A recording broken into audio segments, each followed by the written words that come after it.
Good morning, everybody, and welcome to Run It Back, episode number 16. I'm Menelik Fernandez, your host, and I always start off with the same little blurb, so to speak. So I'm going to give a big thanks to the Rising Coaches platform for helping me out in this creative venture and supporting us with a network of coaches that are always looking to jump in, talk hoops, get each other better, and all that. The premise of Run It Back basically is that we take teams that have played previously and we run it back, so to speak, and talk about what would work, talk about what we thought went well, what didn't go well if we were to have a theoretical rematch. So today we're looking at Ferrum College versus VA Wesleyan from Ferrum's perspective. Our focus game is from February 28th of 2020. They played them once previously on December 1st, which ended up in a loss by 4 points, 60-56. And we are very fortunate today to have Coach Tyler Sanborn join us. Coach Sanborn had quite the playing career, as I mentioned in speaking to him previously. I'll try to do you justice right here, Coach. He played 4 years at Guildford. He made it to back-to-back D3 championship appearance games, is one of 6 players in Guildford's history ever to total 1,000 points and 1,000 plus rebounds. 2-time All-American, 2-time South Region Player of the Year, 2010 NABC Player of the Year. And then was lucky enough to play pro in Spain and in France and had a go in the summer league with the Los Angeles Lakers, who are currently in the NBA finals. So I'm not going to ask you which side you sit on that debate, of course. And then as the head coach of Ferrum College, he's been there since 2017 after spending 5 years with the Hampton Sydney College as their assistant. So Coach Sanborn, thank you very much for joining us. It's a real pleasure to have you. Coach Fernandez, thank you for having me. It's a long resume, but I'm so washed up now, man. So as a basketball player, I wish I could get out there and play still, but the body does not allow that. But I appreciate that welcome. I totally feel you on that one. I think I'm a little bit older than you just by judging, and in doing so, the body is definitely not what it once was once upon a time. Absolutely not. So let's talk about the game. I like to start with preparation a lot of the time. You only had 3 days to prepare, but if you could, give us a little bit of background about this team, what you knew about them going in, and then if you could also talk a little bit about what you guys do, how you prepared for them. Okay, so Virginia Wesleyan is one of the best teams in our conference. They finished, I think, second or maybe third this past year. Very, very, very good team. They have a very good history. Coach Macedo has been there for a while. Even when I played in the league, they won a national championship in 2006. And, I mean, I think they made something crazy like 14 straight NCAA tournaments. So very, very good basketball team, very good program. So going into the game, this is our 3rd year in the ODAC.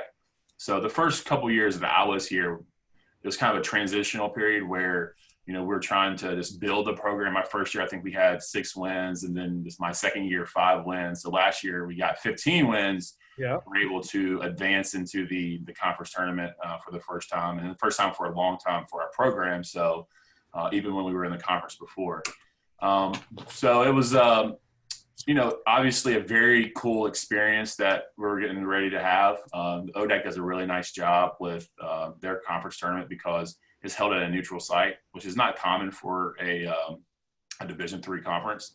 Right. And it's also where the Division III Final Four is held, or was held for a long period of time. So it's a cool venue. They do a really nice job to make you feel really welcome. And our guys were really excited. So going into the game, I was concerned. The biggest thing I was concerned about was just our emotion. I thought we might be a little bit nervous, a little bit on edge, which we were. So going into the game, we had played them previously in the year at their place, which was ended up being a loss. But I thought we fought, and I thought we did some really good did some good things in that game. Not really good things, but some good things. But so going into the game, I mean, our biggest focus was ourselves. We had won 7 out of 8. Going into it, we were kind of rolling a little bit, so I felt good about where we were.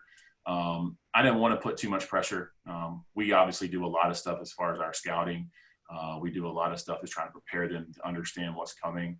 My big thing is I don't know if we're going to be able to stop it, but I want to know what's coming. And our guys understand that. So Coach Macedo does a really nice job, and he runs a ton of sets. So we try to pick out 5 or 6 things that they do and do well, and try to take away some of their tendencies and kind of focus on that, as well as the most important for us is focusing on ourselves. So just a normal prep for a game.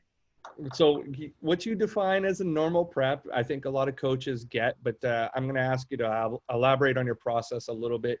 You got a 3-day turnaround. You played them once before. How many games out are you watching of them? And like we said, that you played them once before in the season. Are you looking for new stuff that they've done, or are you looking more so like matchup based? Like, what's your process in those 3 days? What's that look like for you leading up to this game? For me personally, and I'm probably a little bit different. I wouldn't say paranoid, but I get a little paranoid with like just my preparation. Like I really want to understand like everything they're doing, and especially from the offensive standpoint, trying to stop what they're doing. So for me, I watch probably 6 to 10 games on them going into the game, and just trying to obviously we'll watch our previous matchup, and then for us, we're not giving all the information to our guys. We don't want to overload them with things that they're doing. But for me personally, like I just want to know, hey, like what's coming? Like what can I look for? What's the tendency here? So I'll do that. And then as we get into like practice and things like that, we're going to keep it pretty consistent as far as the way that we do things, the way we prep. At the beginning of practice or the 2 days previous to like the final practice, we'll have just our normal, all right, pretty consistent, like typical practice that we have throughout the year. And then the day before we'll do a lot of stuff as far as a prep with, what they're doing.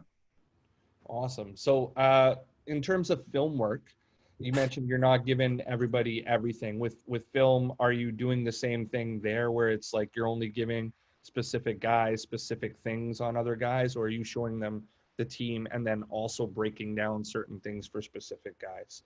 Yeah, the way that we do it is we take their top 6 or 7. They're guys who play a lot and are their main contributors. We'll take their top 6 or 7, sometimes 8 guys, and put together some clips and introduce that to them, our guys, 2 days prior to the game, and then we'll also take some of their sets that we're going to focus on and then prepare that and and introduce that to our guys 2 days before the game. And sometimes we'll walk through that, if we're 2 days out. And then, but the biggest thing is the day before, we have a long film session, probably 20 to 30 minutes, which is as long as I want to go. Right. We do a lot of walkthrough, and then we'll play against their stuff live.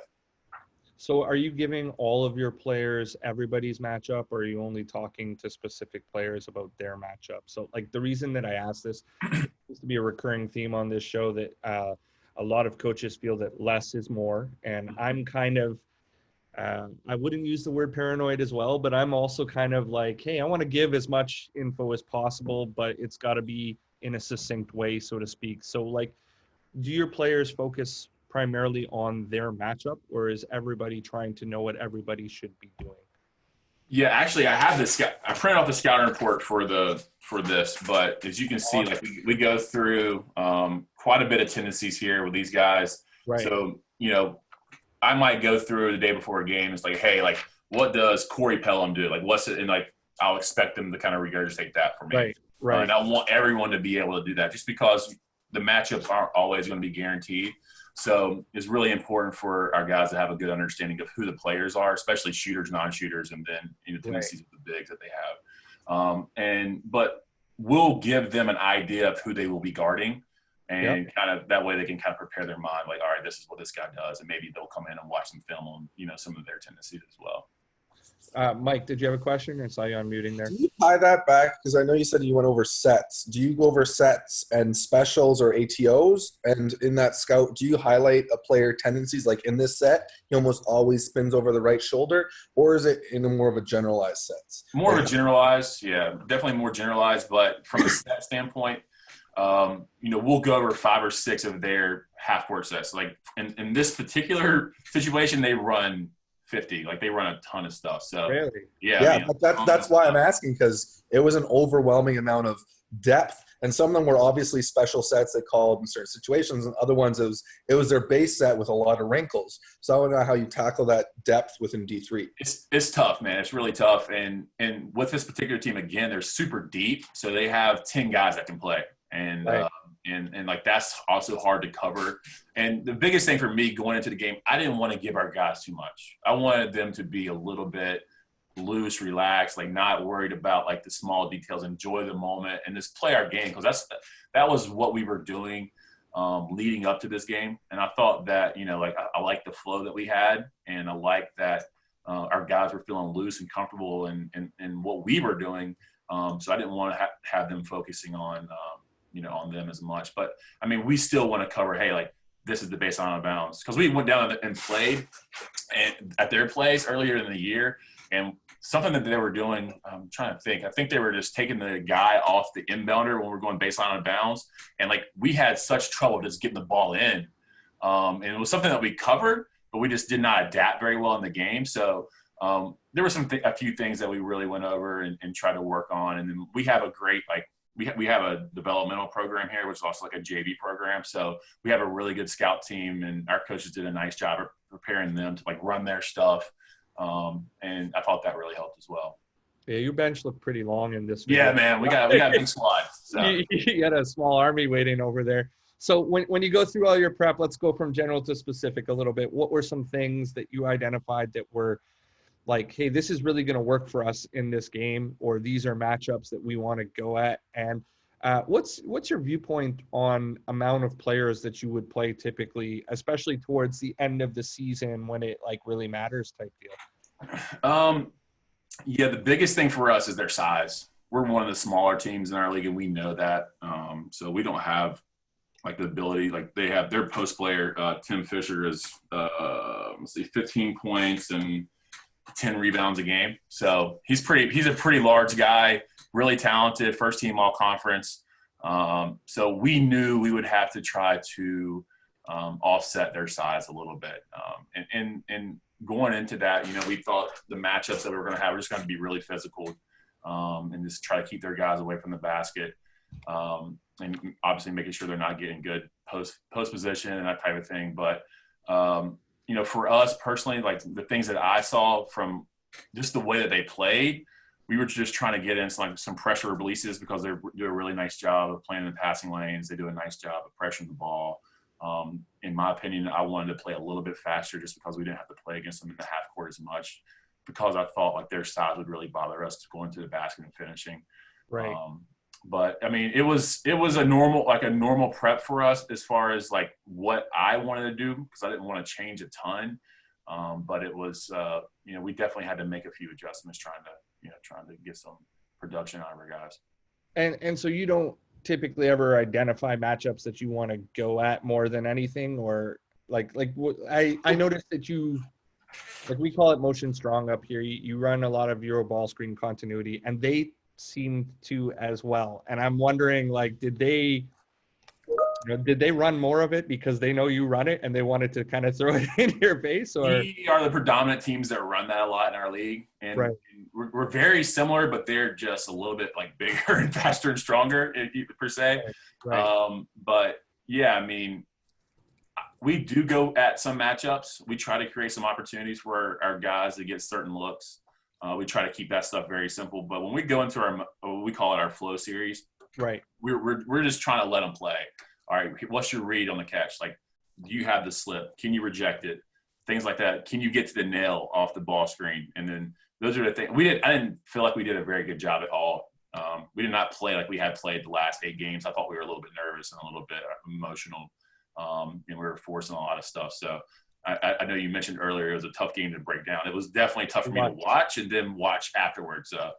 Yeah, it was definitely difficult to break down. Like for me, a lot of the time I look at like, you know, ball screen coverages. What are you doing? What adjustments are happening? Or, you know, like what matchups are you targeting type deal? And like, just because there's flow on both sides, as you're saying, and also because like, I mean, they shot the ball really poorly, in my opinion, right? They were like 3 of 25 from 3 or whatever. So like when I look at that, I'm like, oh, the other team won right away if I look at the box. And it's like, what happened there? Like offensive rebounds. Yeah.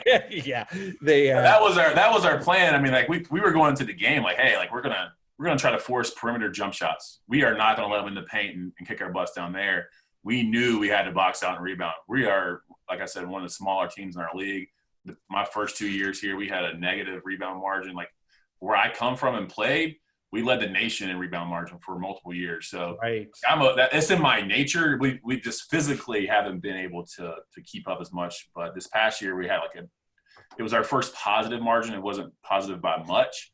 But yeah, I mean, I knew like going into the game, like we're going to try to force threes. We're trying to force threes, long contested jump shots, and we're going to try to box out and rebound. We just didn't do that part. We didn't do part B very well. We did part A all right, but part B did not work out as well as I wanted to. Let's talk about the method of those two things. Like, congratulations on improving your rebound margin. Mike, who is in my conference, can tell you my team was not very good at rebounding either. So what are some of the methods that you used, throughout the season to do that? Do you incentivize offensive rebounding so that your defense has to run punishment wise, or like what metrics or what things are you employing to do so? Yeah, I mean, like I said, I'll reflect back to where I played, because I played for a really good basketball coach. He's like an old school guy. Like we did the same thing in practice every single day for all 4 years. Like it never changed. So he we're all like war rebounding and like physical toughness, like that type of thing. And like that's what we built our program on. Right. And our guys are just a little bit different. So when I tried to implement that my first 2 years, like it didn't resonate as well as I wanted to, right? So this past year, we're like, all right, we're going to cut some of that stuff out. Like, I think we should do that. But we're going to incentivize. Like, if you don't do what you're supposed to do, then you're going to run. So what we started doing is filming every practice. Anytime we would go to a live segment, all right, so we have what we call circle guys, and we have rim guys. So we have 2 circle guys on the whole team, right? So those are the only 2 guys, when a shot goes up, they don't go to the offensive glass. Okay. Right. So the circle guys are supposed to sprint back to the circle. The rim guys, everyone's supposed to make a move and get to the paint at least. And we see 4 to the glass every single shot. And then defensively, you have to go hit. All right. So the shot goes up, you go hit, and then chase. And if you don't do those things, it's a tally. So the tally is a down and back. Right. So the guys learn pretty quickly that, like if I don't do what I'm supposed to do, then I'm going to be running quite a bit, which I thought it really helped. Early on, our rebounding margin was closer to like 5 or 6. As we got into conference play with a little bit tougher competition, it dropped considerably. Right, which would make sense with the size differential. Yeah. Too, right? Like as competition improves. Now, what about the wanting them to shoot more contested 3-point shots, which, as you said, you did an excellent job of, right? Like they only made 3 in the game. They shot 12%. Mm-hmm. And that being said, how are you trying to dictate that happen? And maybe talk a little bit about like shot selection and what that means to you, both offensively and defensively. Like, do you operate on the typical shot selection spectrum of like, this is worth more than that, so we want this to happen type deal? Yeah. So, I mean, a lot of it comes from analytics. Like they're simple statistics to me. It's like, and this is probably going to sound bad, but like I'm willing to like disrespect just decent to bad shooters. Like, hey, like just shoot it. Like, we'll see if you can make it. Like, I want to see if you can make the shot. And then we kind of peg who their guys are that can make shots from the perimeter. And then we're a little bit more consistent as far as the way that we guard them and trying to be there on the catch and having the high hand and all those things. I thought we did a really good job. I thought some of their non-shooters took shots that we wanted them to take. And the shot selection that we were forcing, I thought was pretty good. The biggest thing, like I said, was just the rebounding, man. Like we just could not be physical enough for them, keep them off the glass. We got them into some foul trouble, so I thought that was really going to help us out. Yeah. But I mean, it was tough treading down there, man. We were just the long shots, long rebounds. Their guys are taller than us, so it was tough. Right. Do you think at all that, I don't know, like, so I'm of a similar viewpoint where like I'm almost willing to disrespect certain guys, but I'm wondering if maybe, and I mean, this is hypothetical looking back, obviously hindsight, they say is 2020 or whatever. Do you think that maybe more contested long 2s would produce better rebounds for you as an advantage as opposed to longer 3s because they're producing longer rebounds type deal? Like, I don't think there's a right answer to that, but yeah, I just think it's tough to dictate that just because we're trying to keep the guys out of the paint. That's our goal. So We just want to make sure that they're taking, like we say, tough contested jump shots. That's our goal. Every single possession, tough contested jump shots. And I mean, I think it's hard for us as a player or for the players to dictate, where those are coming from. But more so, like for me, I thought our chance of winning was to not allow them to get the ball to the post, right? Not allow them to get the ball to the paint, because I thought we were just going to be just getting crushed down there. So going into this one, were you set up to start doubling? And if yes, where'd you want to double from? What do your rotations look like? What are you teaching your guys? So with the stuff that they were running, we were going to double from our 4. He was going to be there on the catch, and that's kind of what we teach. For the majority of the year, what we do, just the way we play, is if the ball goes into the post, like we play behind, and on the bounce we dig it out. So what we call digging it out, we would make sure they pick it up. Once they pick it up, we're back to our mid. All right. In this particular game, with Tim Fisher being such a good post player, we were going to throw a couple traps at him here and there, and it was going to be not super consistent. Just try to keep him like on his toes a little bit, thinking that it might be coming, looking for maybe pass it out or whatever. But yeah, we were definitely prepared for the trap, and we're going to come off the 4 and just drop our guy on the back to take away wherever the 4-man was. The guy that you drop in the back, I'm curious, this is just something that's come up this past week in some people that I'm talking to. What angle of body are you teaching him? Is he back to the baseline? Is he back to the sideline, splitting and kind of losing track of who might be? Like, I've seen a lot of different philosophies on this, and I'm curious to know, like, he has both closeouts, I'm assuming is the way that you're rotating it. So what's his angle? What are you teaching him? We wanted him to be as low. So depends on where like the 4-man in this situation was, right? So like the 4-man's on the block, all right, and his guy's on the wing or in the corner. We want him to like come in and take the inside away from the 4, right? So we want him to like be on top basically of the 4-man, right? And like be physical with him, all right? So, but the 4-man's in the opposite corner or in the opposite wing. We just want him to drop basically to the block to where he can see both and be ready to make that closeout to whichever guy that is. And would you have him back to the baseline? Back to the baseline, yeah. Just so he can see the floor. It's interesting. The reason I ask is, like, we were doing a review with some friends over like the NBA, and I don't know if you ever noticed, but like help side defenders, a lot of the time when they're in drop or they have 2, their back is almost to the sideline 9 out of 10 times, where they're no longer like the high school or college principle of back to the baseline, and you can see both. Yeah, that's my whole thing. I want to be able to see both. So even like when the ball goes into the post and we're going to dig it out, like we put our butt to the baseline. That way you can see the floor, you can see where your man is, you can be where you need to be as far as your correlation to your man and the ball. So we always talk about back to the baseline, butt to the baseline. That way you can see the whole floor. Awesome. So go ahead, Mike, if you got some, go ahead. Oh, yeah, just back on your team rebounding thing. You said some very similar things as well as some different points. I recommend checking out Torsten Lobel. He's from the Czech, but he coaches for the Japanese Association. And again, he coached for a national team, a bunch of other organizations. And because in Japan, they have so many shorter guys and shorter teams, they had to come up with new strategies on how to rebound, not only contesting that shot and then boxing out and having 5-guy rebound versus a lot of it is now you're sending guys in transition defense anyway. So that can be used in your advantage, especially when teams do prioritize playing transition D and you prioritize that rebound. But I definitely recommend checking him out. It was very similar things. It's weird because it's like 5-6 years apart between the two of you. Yeah, appreciate that. Awesome stuff. So let's talk a little bit about screen coverage, please. When you were coming into this, first of all, are you I like to do one thing very well, or do you employ different screen coverages for different matchups as a general system? And then what did you do specifically coming into here?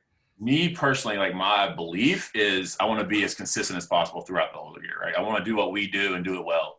Right.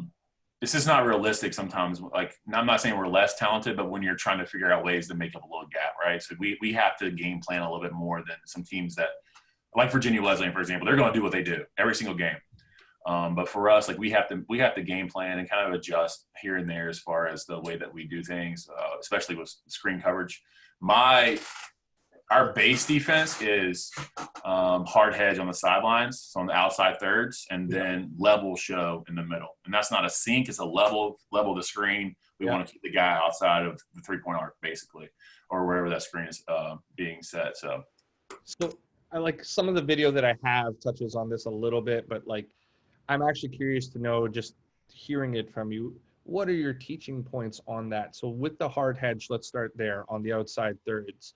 Are you trying to only play it with two, or do you involve the MIG, so to speak, or a high tag or whatever? Most important guy, low guy, pole guy, whatever you want to call him. Do you involve that, or are you trying to only play it with two? So the first key is obviously the communication of the screen coming, right? And Right. the second key for us is our guard not allowing him to get to the baseline or reject the screen. No Right. rejection. That's our biggest Right. point of emphasis as far as guarding a ball screen. So we want the guard to force into the screen. We want the big to be at the level of the screen. Fortunately for us, and sometimes it gets us in a little bit of trouble, but our two bigs are one of them is probably 6'3", so he's not really a big, but our two bigs are probably our highest IQ guys. So they do a really good job of judging when they can hard hedge and when they can level show. And, they do a nice job of communicating with the guards. I thought in this game, we particularly did not do a very good job of being physical, getting over the screen with the guards. And that's what we teach. We teach that with everything pretty much. We want them to be really physical and force them into the screen, get over, and then the big be there until he has to get back. Now we'll incorporate an off-ball defender to put the tag on the big rolling. Right. Yep. Can you define be physical? Like whether it's hand on the hip, staying on the shoulder, pushing, contesting from behind, whatever it may be. Arm bar into the hip is our big thing, is what we talk about. We just try to get try to be really physical and like this. And I know I keep saying physical, but for us, like we preach it every single day. So it's like, hey man, like fight to the screen, get to the screen. And the biggest thing for me is like, just don't lay on it. Whatever you have to do, get through it. Yeah, don't die on the screen, please. Like, don't die on the screen, please. I can't. Yes. So with contact, I just want to ask, when you say hit the screen or be physical, some coaches say dislodge the screen, and then you're more likely to get the call, and then sometimes that player gets to move, or are you just bumping and trying to create a little flop? Because I know some guys, when they hit that screen, they die, but sometimes I'd rather you dislodge and get through that screen and take that defensive call, sorry.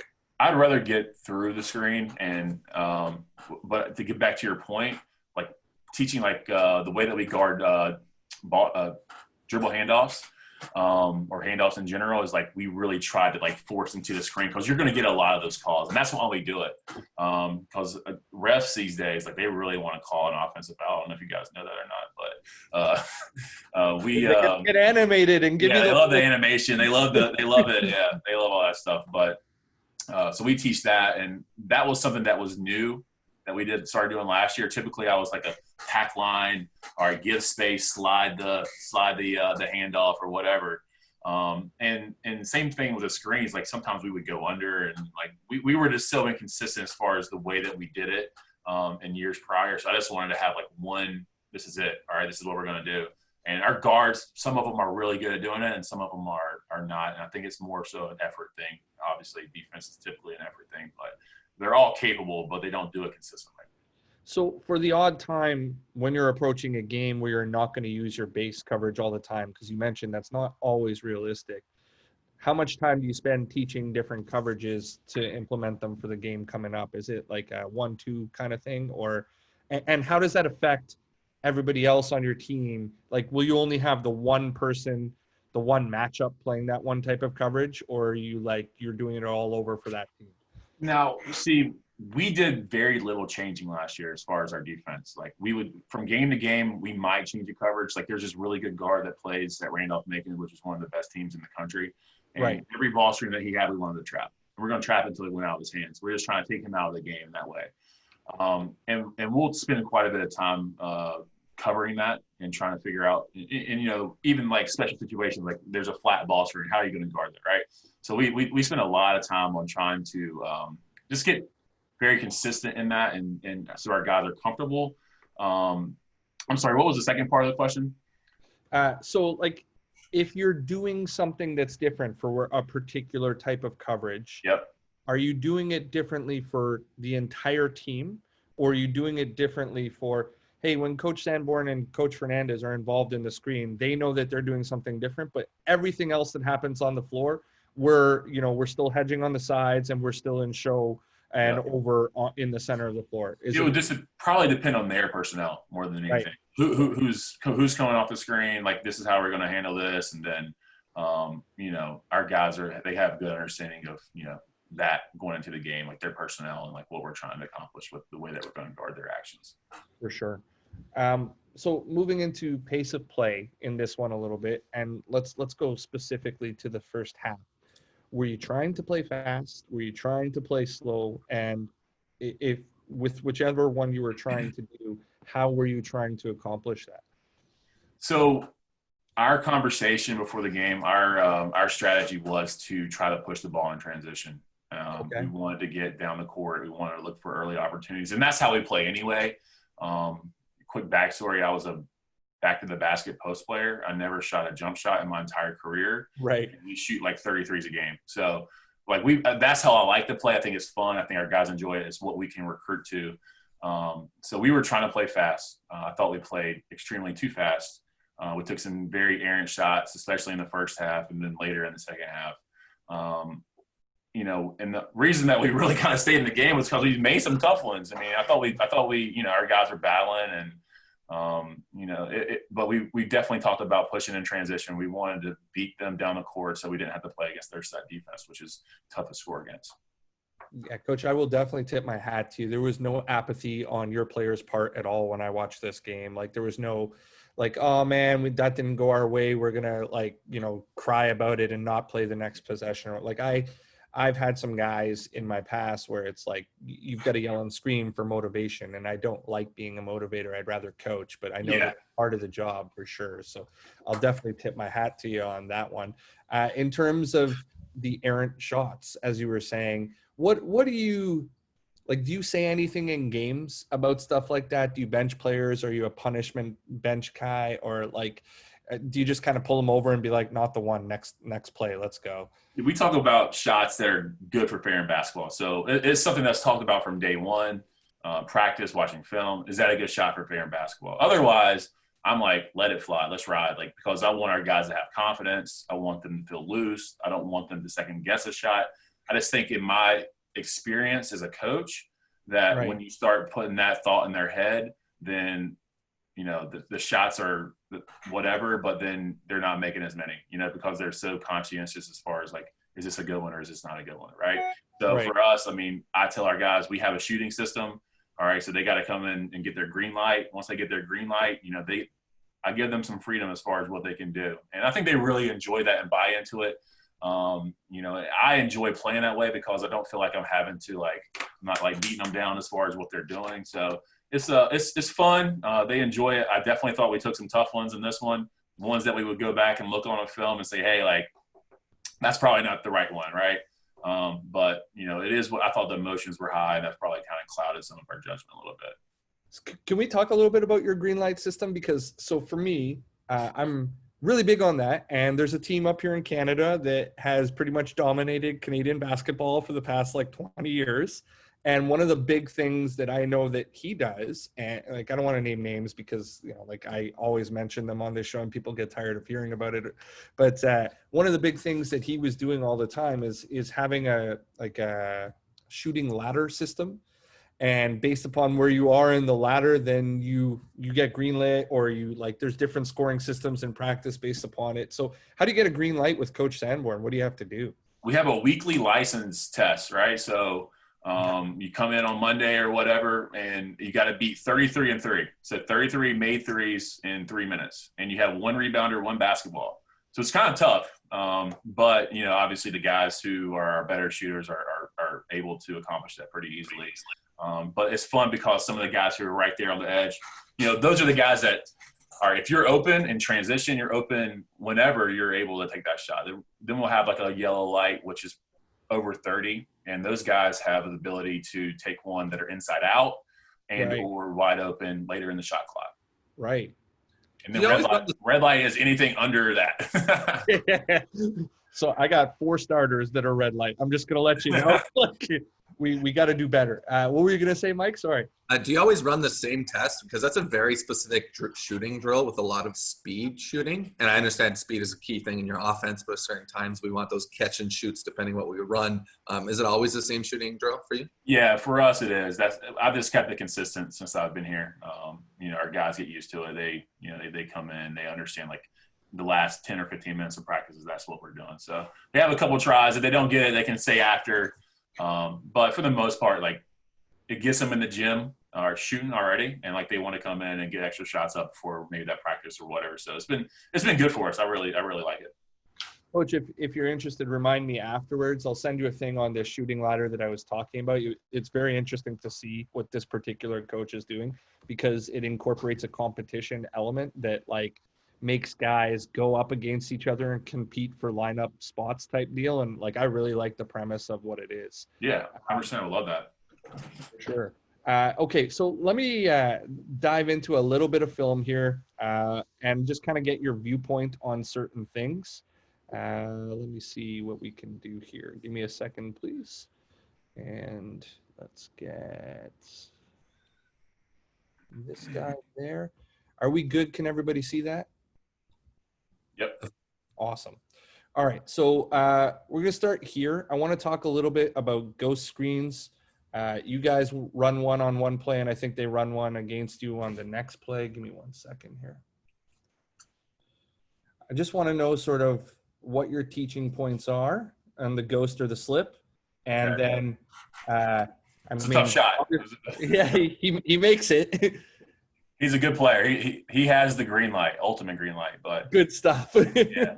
But he's the ghost. What we call our flow series, and we have different numbers as far as like what we're trying to accomplish out of it. So I'll say flow 2 or flow 4, and then we have different sets as well. But so we have 2 different base methods as far as how we're going to attack the or use the ball screen. We call that slip drive. All right. So his job is to get to the screen, slip it to the basket, and then Kawan's job, which was the guy with the ball, is to attack the nail. We want early in offense right here. If you go back a little bit, sorry. No problem. This is a little bit congested for me, but the point guard with the ball, who's James Smith Jr. for us a little bit before this, he's supposed to use what we call traffic right here, which is what the big's trying to do, is trying to take up some space and we want him to try to get downhill right there and try to get to the basket if he can. A lot of times in our normal transition, Kawan's more in the corner and then fills up later. That was a little bit fast, but, I guess we got right here, number 12 on the left slot. We want him high and wide, right? So slip and then drive to the nail and to put pressure on that next big's defender. All right, we want to see what he's going to do. All right, if he stays there, we want to drive and kick. And then if not, we want to attack the basket. So, Coach, can the slip be both a read and a call for you? It can be. The things that I have discovered when doing that is that our guys typically rather slip instead of screen. So I have for me, I like to define it just because there's certain things that we're looking for, right? In this game, we wanted to slip pretty much every single time down the court just because they're so good in their ball screen coverages. And we felt like it would be a better opportunity for us to get to the paint, which we want paint touches. Right.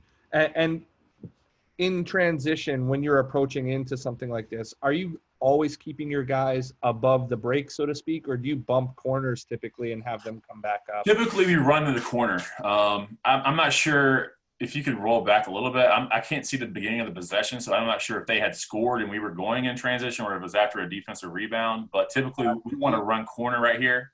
It's not a big deal, but we want to run corner, and then we want the point guard right now to use the big as just traffic. The other big's supposed to run the rim. It's a little bit of a jumbled up possession, but Kawan makes a really tough shot. Well, he can definitely shoot the ball, it looks like. Well, that's interesting that you bump corners and then get into it.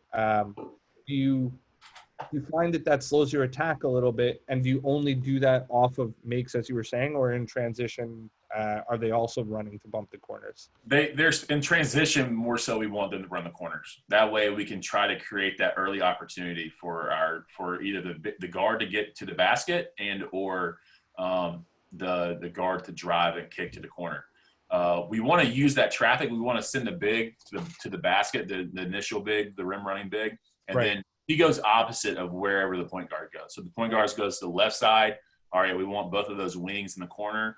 All right, and we want the big to go to the opposite side. That way we can try to create that pressure on the defender in the corner. That's our goal. We want to try to get downhill and create that pressure and see if we can get an early opportunity in offense. Place them in a weird position for sure. All right, so now going into the guarding of the slip, we'll let this one run a little bit. It gets a little bit deeper. There's a few reverses and a little bit of motion around the horn. But then we get into the slip, and they get a pretty good look at it. So I'll run that back. Not do a very good job. Fair, coach, fair. What would you like to see happen better here? And I'll slow it down right at the point. So who's your help, first of all? Who's your MIG? Who's your low man? Where are you tagging from? Currently the ball side corner, right? The guy that's I can't put my cursor on it, but is number 11. He's got to come in and take away the slip. And I would like to see the big maybe stay with him a little bit longer until the guard's putting pressure on the paint. Right. He's got to come from the corner and take that away. He's way too low. We talk about that a lot. He's way too low. He's not moving with the basketball. He's got to be on a string in our defense. And the problem is when you play the way that we do defensively, you have one little breakdown like that, you're going to give up a layup. So he's got to be moving the basketball. He's got to come be a little bit more help and bump that big and allow the big to get back. So in game, would you make an adjustment? Would you are you an angry guy when something like this happens, or do you just? Yeah. Yes, I am. Yeah, and we did not do a very good job the whole day of it, really. And it's really just we have a couple of guys that are kind of, they'll have these moments, and it's a lot of it's just them being focused in on that specific play. But yeah, I mean, I was frustrated with that for sure. So anytime you give up layups, it's not good. Yeah, it hurts for sure. I get the eye twitch. I make the joke all the time. Like, do you see it going right now? There it is, right there. When you're coming back around, what is your viewpoints? Like, do you change? Would you always tag from here? If they maybe the help from the weak side big. I mean, that would be just because it's an emergency situation, right? Like the guy in the opposite slot, maybe he'll drop and take that away, and they could switch the big to big. Right. But I mean, yeah, typically for us, our base defense, the guy in the corner he's just so low right now. He's just so far away from the play. He's not even involved. So it just makes it really tough. And number 2's got to be a pretty good passer to hit that shake. I find a lot of guys at our level forget a lot of the time that the play is often behind them, right? So I run a lot of stack stuff, a lot of Spain action. And a lot of the time, the guy that's on our nail that pops in behind, just forget it. There's no chance. My guy's not going to hit him. He forgets that he's even there. We're playing 4-on-5. It's a good pass. Good players. They're both good players. So, getting into the ball screen continuity stuff, I don't know if you want me to run all of them or just go one by one, but I wanted to hear sort of some of your teaching points on what you're doing. And then I think I have 1 or 2 clips of them doing it to you. So let's just take a look, see what we have here.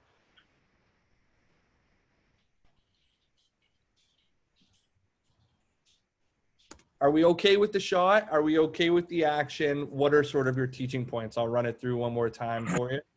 So we start empty side ball screen, just for anybody who's listening at a later date and not watching the film. And we end up to middleman through on the other side with a pass and follow. And yeah, I mean, the initial ball screen was kind of lazy. And these are things that we were doing so well leading up to this game. When you had the conversation, I want to watch this game, I'm like, oh man, that sucks. But sorry, coach. But I mean, it's good for me to watch this and break it back down. But the initial ball screen, I would love to see him try to penetrate a little bit more, right? Because the kid or the guy in the opposite slot, he's a very, very good shooter. So I want to put pressure on the guy in the green shoes, right? I want to put pressure on him. I want to attack him and try to get to the nail right here. Just keep driving. All right. Because I think he can probably get around and maybe make a play, but he just decides to kind of quit on it and he passes it. I like the back cut action that we get from the next guy. Right. That was pretty good. A little bit early, but he has that look. All right. Good fill. All right. This is going to be a good slip drive. All right. I like the shot because he's an all conference player, our first team all conference guy, and he was our leading scorer. But I'd rather see it get around maybe one or two more times, or at least to the next side. What are you teaching to reject? Just whenever they can. But not on the first side. Our biggest key is like the first ball screen is going to be very rarely something that you score off of. We want to get the defense moving. We want them to make the mistakes and not us to have to take really tough or force tough shots and make tough shots. We want to get easy shots. So I thought that we did not do a very good job of that in this game, which we had been doing a very good job of prior to. But yeah, I mean, the first ball screen for us is going to be, we want to attack the nail, move it, and then get to the second side, and then hopefully get it back around. Right. You got multiple sides on this one, if I remember correctly, and my clips are ordered properly. Right here's the traffic again, like I was talking about. Right. The early part, I really like that stuff. It's a little bit better.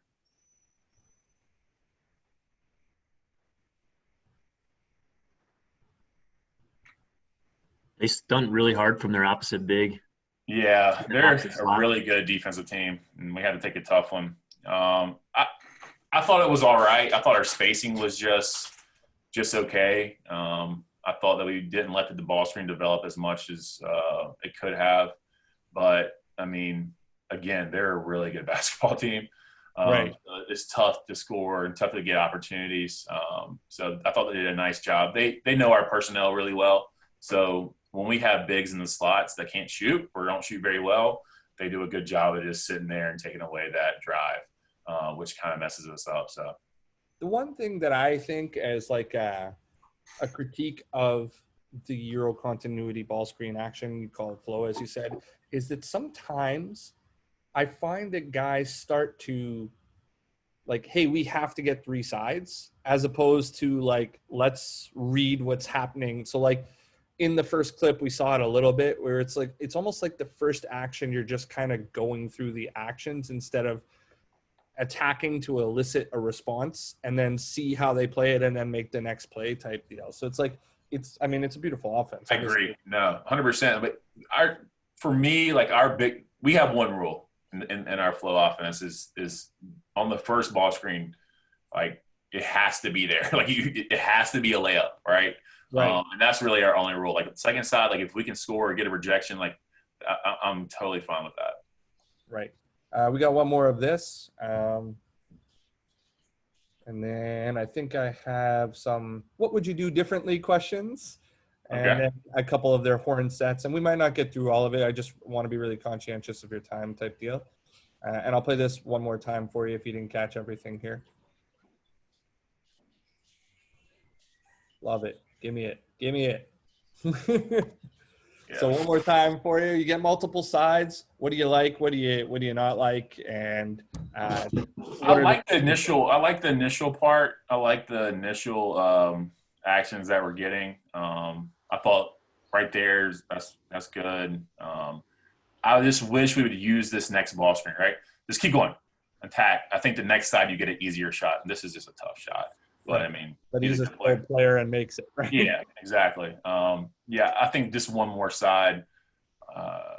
Sometimes we get a little bit of tunnel vision as far as like when we get the ball and maybe the shot. I mean, we still have 15 seconds on the shot clock. We can still get it around one or two more times. So right here, you want him to advance or prior to that? Prior to that, the ball screen prior, right here, just use it. All right, back cut, fill, use it, attack. Because the kid over here in the slide is a very good shooter, number 32. Right. So if he could have just attacked that nail, I really think that he would be able to put pressure on that next big, and then we could get that shot. It might get a little better, cleaner look. When your guys do reject and they don't get what they want out of it, they made the wrong decision, what counters do you have in place? We started doing a really good job of just being able to get back into it, but we kind of just get into our 5-out motion, and we'll run a big on the baseline, kind of just a dribble drive, this motion offense. I mean, just let them play more than anything. But we do a good job of getting back into it if we reject. But if we do reject, we try to get to closest to the block as we can and get on 2 feet and try to make a skip pass. Try to draw the defense to the strong side and try to get a skip pass and then shot fake drive and play out of it. Love it. Just before I get into what differently, I just noticed Brant's question. in the chat. Sorry, it's going back a little bit. Can they lose the green light once they get the green light? Oh, yeah. It's got to be earned weekly. So we play Wednesday and Saturday typically, so they have 2 days to get it. But our typically the guys that are our shooters they don't really have a big issue with it. It's not that – it's tough, but it's not that tough. Right. So we got some doing something differently. What would you do differently here? I think this was defending with the drop, open side hostage. Oh, the hostage dribble here. And where you're helping from. I'll play that one more time for you. What would you do differently here? Because I think this guy makes a pretty good play when he snakes it, puts your guy in jail. How would you do this differently in hindsight moving forward? I would like for the guard, first of all, to get through the screen a little bit faster, a little bit more urgency. I like for the big just to contain him, really. I mean, obviously, he's in a tough spot just to give the guard a minute to get back, but so for anybody watching, you're referring to number 7 getting over or under better. Over, right there, faster, right? It's a tough place. I thought the big's too low on the initial part of the screen. I think he needs to be at the level of the screen. Right. And that way we can maybe have another second to be able to recover. And then the health needs to come from, because 44 at the top of the key, he's an okay shooter, not a great shooter. These two guys, the guy at the nail and the guy that's guarding the big that set the screen, they just need to do a better job of containing. And then on the backside over here, we're still too low, especially the guy that's guarding 5. He needs to be a little bit higher. That way he's ready to take away whatever the next pass is. And then hopefully the guy that was guarding the guy in the corner step up and take a charge. It just is a bad breakdown. But I think I'm sorry, Coach. With a level show. You guys didn't want to be actually – sorry, Lance, go ahead. Oh, I was going to say, you guys didn't want to be in drop there. You wanted to be, like your base rule you said was hedge in the outer third. It just happened really fast. And as I said, the guy that's guarding the ball screen, the guy that's guarding the big, he's one of our higher IQ guys, and he has a really good understanding of like where he needs to be. In this situation, he did not do a very good job. I'd rather see how low he is right now. I'd rather have him trailing that big when he gets to the screen and being in a level place. Because if you level here and you don't let him split it, then you can just force him to the next pass, which would be ideal for us. It was my exact question. Lance took the words right out of my mouth. So I was like, you didn't mean to be in drop basically there. No. That's what we talk about, level versus, I think people say drop. That's technically on the outside third, but because it happens so fast, he has an understanding like, hey, I gotta, it's going to be hard for me to hard hedge it. So we kind of give him that freedom of like, hey, you're in trouble, you can level show. Like, just make sure that you did a good job of containing, which in that situation we did not. I just want to point out, Coach is just probably pointing out exactly what he's saying right now. Just, hey, you're not where you're supposed to be. If you look at the posture, it's like, wait, that's not how we play that right now. I'm good. And then attacking the show, this is an offensive clip. I'm just a little bit curious if you're okay with the shot selection and what you teach for guys attacking the show. Yeah, don't love the shot selection. If you roll it back, we run a couple different variations of just different ways to get into a side ball screen. But the guy with the ball, he's a very good basketball player, and he does a good job, but he settles a lot of times for shots like this where I think he could just attack, and then a big roll. And then the guy in the corner, I wish he was just a little bit more in the corner to develop some more space, but the guy guarding him, it doesn't really matter. But attack this guard and try to get to the paint. I just think this is a tough shot early in the shot clock. I think we can get something a little bit better than that. And I want to get into one horn set just before I let you go here. And again, thank you for your time. Really appreciate this. Yeah, absolutely.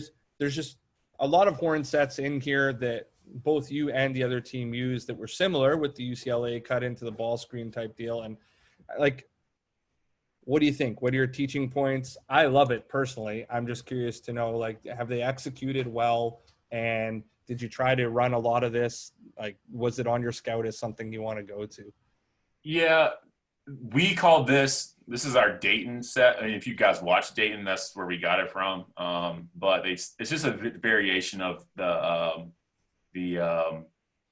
four high stuff. So we want him to come off that UCLA to the man side. Right. And we run a couple different actions where we get UCLA cuts and like we get layups a lot of times. And because he does a nice job of jumping the ball. That's pretty much ineffective. And then he does a nice job of getting over there and setting the flare. And that's our best shooter. So we set that up. It might have been out of a timeout.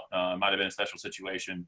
But I thought we executed very well. I thought he set a really good screen and got a good shot. And apologies, I group 4 high in with horns. I call them the same. Okay. So here's one more, and I think it's just similar action, but you end up twisting the screen and getting a flare out of it. And I'm just wondering if this is a counter or if it's a call. If you go back right there, that UCLA was almost, yes, that's our set. That's a good. This is what we call flame. So if you look at the UCLA, it was there. But this guy with the ball, he loves to shoot, so he was probably wasn't going to make that pass. But we used the ball screen, attack the nail, create space, and try to set the flare. We didn't do a great job of setting the screen, but it's an action that works really well for us. Nice. I'll stop it there. I won't get into theirs. I'll do the little closing spiel here. Coach Sanborn, first of all, thank you very much for your time. I really appreciate you spending some time breaking it down. And I think you only graduated one player I read, so I would say to all the other coaches in your conference, look out. They're going to continue to develop and attack some of those things that they've identified as weaknesses and be prepared because they're going to be a big deal next season. You got a fan up here in Canada watching out for you. And then a big special thanks to Rising Coaches again. For those of you who don't know, next week is their anniversary or whatever, so they're doing a membership. If I'm not mistaken, I believe they're doing a free trial membership or whatever. So if you're not on it, jump on it. Definitely something to get into and network with other coaches. Yeah, Brant's got it. October 1st through the 10th is a free trial. Definitely gives everybody the opportunity to jump on and see if they like it, which I think they will. You get the opportunity to network with other coaches who want to get better. And then just sort of in closing, I mean, I really enjoy doing stuff like this, and I see the game differently than a lot of people. So again, Coach Sanborn, thank you for your time and for your perspective. I really like people who like to share the game and are not all about everything and are willing to say what they do. So thank you for that. Yeah, appreciate you having me. I mean, I really enjoy talking. I miss basketball. We're finally back on the court, so our guys, we were able to get small groups going. So it's been nice to be back in the gym. I miss it and love talking hoops. So really enjoyed it. Thank you. Thank you. Pleasure. I'm going to stop the recording right here, gentlemen.